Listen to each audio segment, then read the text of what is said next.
Salom-alik yo'qmi? Bu Chevrolet avtosaloni ukam. Ochiqligiga xursand bo'laver. Kobaltga keluvdim. Ha, o'zi shartnomani talashib hovliqib zo'rg'a olgansan. Navbating kelishini kutib kelding. Bolangni tug'ilishini ham uncha kutmagan bo'lsang kerak. Yana hurmat xohlaysan. Uyingni kalitini tashlab mashinani olib ketaver. Nega? Chunki endi uying Cobalt. Uyingni qo'ng'irog'i esa uyingdagilar taksi chaqirishganda ko'rishadi endi seni. Assalomu alaykum. Qora jentriga keluvdi.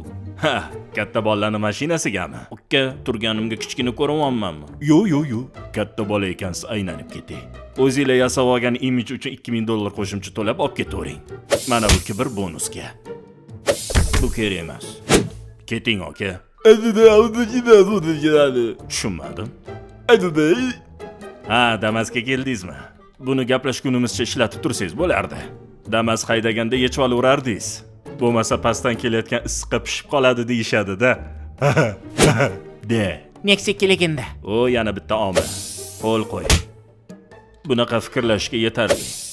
Mana bo'ldi. O'z xohishing bo'yicha. O'lib ketsang bizga e'tiroz yo'q. Xo'jayin, nimaga o'ylanib qoldingiz? Ajoyib damlar esimga tushdi.